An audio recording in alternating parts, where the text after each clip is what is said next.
glad to be back in Georgia. I am tired of watching Americans be put last. 20 जनवरी को राष्ट्रपति बने और दुनिया को गलत नीतियों से अमेरिका और दुनिया को तहस नहस कर दिया। नमस्कार, मैं हूं आपके साथ सपना दानू। स्वागत है आपका हमारी चैनल एनएमएफ न्यूज पर। 20 जनवरी 2025 को डोनाल्ड ट्रंप अमेरिका के राष्ट्रपति बने तो उनसे दुनिया को बड़ी आशाएं थी और दुनिया के सामने मुंह बाए खड़े खतरनाक समस्याओं को देखने के बजाय ट्रंप पागलपन का शिकार हो गई और ऐसी बात करने लगे जिससे दुनिया निराश हो गई। ट्रंप की नीतियों से अमेरिका के पूर्व राष्ट्रपति तक आलोचना करने लगे और कहने लगे कि इससे अमेरिका की शाख गिर जाएगी। लेकिन ट्रंप तो ट्रंप ठहरे, कैसे पीछे हटने वाले हैं? किया वही जो मन को भाया। भारत को सबक सिखाने के चक्कर में खुद दुश्मन बना बैठे और उससे हाथ मिला लिया जिसकी कोई हैसियत नहीं थी। इसके साथ ही साथ दुनिया का सबसे बड़ा शांति दूत कहलाने के लिए नोबेल कमेटी को धमकी देने लगे कि हमें शांति पुरस्कार दे दीजिए। अगर आपने नहीं दिया तो यह अमेरिका का अपमान होगा। इससे समझ सकते हैं कि कैसे खुद ही ट्रंप बड़ा तोप बन रहे हैं और अमेरिका को अवार्ड से जोड़कर बेइज्जत कर रहे हैं।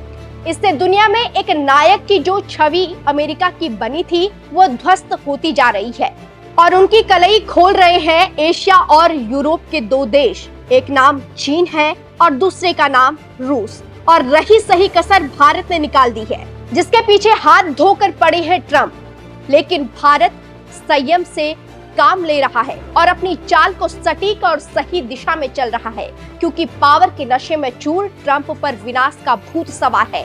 और अगर इस समय भारत उनकी तरह भाषा का इस्तेमाल करता है तो नुकसान होगा। लेकिन भारत ने संयम रखा और इसके रिजल्ट आने शुरू हो गए हैं। जो खबरें अमेरिका से आ रही हैं वो ट्रंप के लिए काफी खतरनाक है। जी हाँ, अमेरिका का सारा नाश करने के बाद डोनाल्ड ट्रंप ने हकीकत को स्वीकार कर लिया है। कहा जा रहा है कि रिपब्लिकन पार्टी 2026 के मध्यावधि चुनावों में खराब प्रदर्शन कर सकती है और इसी बयान पर हंगामा मचा है। जानकारों का कहना है कि यह मामला छोटा नहीं है, लेकिन राजनीति के गलियारों में महाविस्फोट हुआ है, क्योंकि ट्रंप जो हमेशा खुद को अपराजेय बताते हैं, जिन्होंने कभी सार्वजनिक रूप से कमजोरी दिखाने से परहेज किया, वही अब हार की संभावना मान रहे हैं। इसका मतलब क्या समझा जाए? जानकारों का कहना है कि ट्रंप की गलत नीतियों से अमेरिका के कई देश दुश्मन हो गए हैं और सीनेट में ट्रंप चुनाव हार गए हैं और संसद के कर्मचारियों के लिए अलग से फंड मुहैया कराना मुश्किल होगा और इस स्थिति में सरकारी शटडाउन का डर सताने लगा है।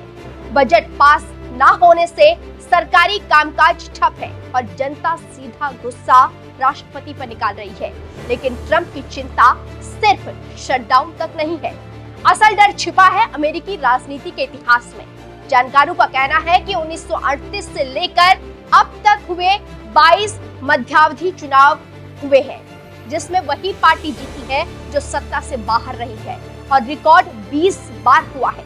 अगर 2 अपवाद छोड़ दे, बाकी सभी बार व्हाइट हाउस में बैठी पार्टी को झटका लगा है और ट्रंप जानते हैं कि ये इतिहास का श्राप उनकी कुर्सी तक भी पहुंच सकता है। न्यूज वीक की रिपोर्ट बताती है कि डोनाल्ड ट्रंप की लोकप्रियता तेजी से गिर रही है।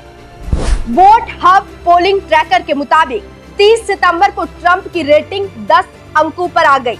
2 अक्टूबर तक ये गिरकर 9 अंक पर पहुंच गई। तो आप इसका मतलब क्या समझते हैं? अमेरिकी जनता का भरोसा, अमेरिकी जनता का धैर्य और अमेरिकी जनता की उम्मीदें सब तेजी से खत्म हो रही है और खत्म होने का कारण है ट्रंप की हेकड़ी।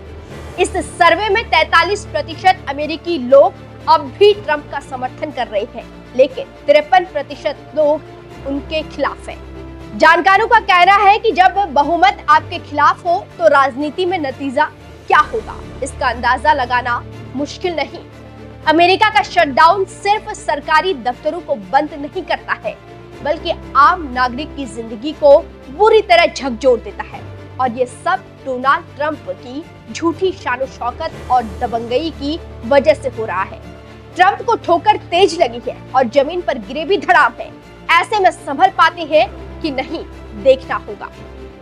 आपको जानकारी होगी कि भारत को परेशान करने के लिए H1B वीजा के दाम बढ़ा दिए, जिसके बाद काफी नाराजगी देखी गई और इसका अमेरिकी कंपनियों ने विरोध किया और कहा कि इससे अच्छे मैन पावर अमेरिका के बजाय किसी दूसरे देश चले जाएंगे।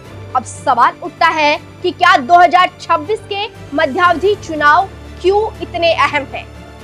ये तो आप जानते ही होंगे कि अमेरिका में राष्ट्रपति का कार्यकाल 4 साल का होता है और उसके बीच में यानी अमेरिकी संविधान के मुताबिक 2 साल बाद मिड टर्म इलेक्शन होता है। इसमें प्रतिनिधि सभा की सभी 435 सीटें दांव पर होती है। सीनेट की लगभग 1/3 सीटों के लिए चुनाव होता है। अगर डेमोक्रेट्स हाउस और सीनेट दोनों पर कब्जा जमा लेते हैं तो ट्रंप का दूसरा कार्यकाल पंगु हो जाएगा। न सिर्फ उनको कानून पास कराने में दिक्कत होगी बल्कि महाभियोग जैसी कार्यवाही का खतरा मंडराने लगेगा। कुल मिलाकर 2026 के नतीजे तय करेंगे कि ट्रंप के बचे हुए 2 साल ठीक से बीतेंगे या मर के बचेंगे।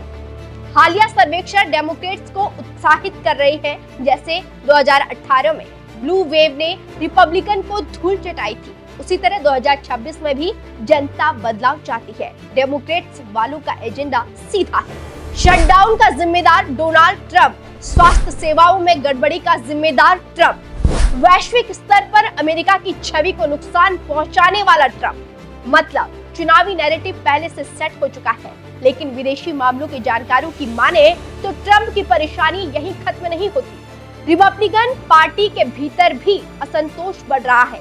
कुछ नेता मानते हैं कि ट्रंप की नीतियों से अमेरिका को काफी नुकसान हुआ है। आक्रामक भाषा ने पार्टी की साख को दुनिया में खत्म किया है। मतलब डोनाल्ड ट्रंप न सिर्फ विपक्ष से बल्कि अपने ही घर से घिरे हैं। इतना ही नहीं, वॉल स्ट्रीट से भी ट्रंप को झटका मिला है। गोल्डमैन सैक्स ने हाल ही में अमेरिका की 8 डिफेंस कंपनियों पर rating the.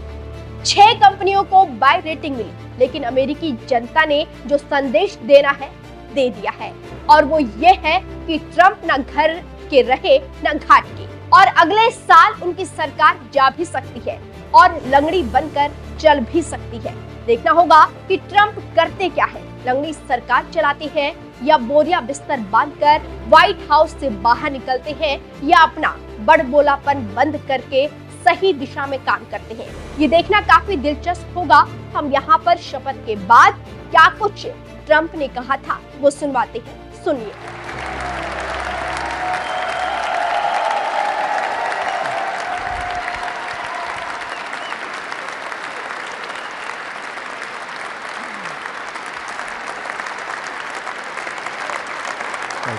Thank you very much, everybody. Well, thank you very, very much. Vice President Vance, Speaker Johnson, Senator Thune, Chief Justice Roberts, Justices of the United States Supreme Court, President Clinton, President Bush, President Obama, President Biden, Vice President Harris, and my fellow citizens. The golden age of America begins right now.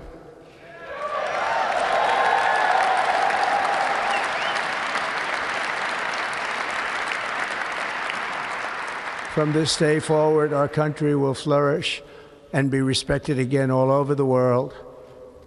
We will be the envy of every nation, and we will not allow ourselves to be taken advantage of any longer. During every single day of the Trump administration, I will very simply put America first.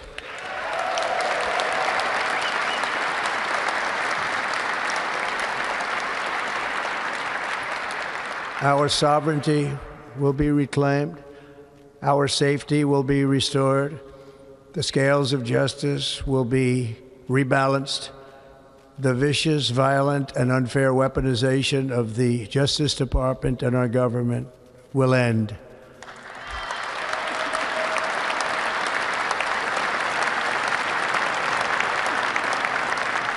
And our top priority will be to create a nation that is proud, prosperous, and free.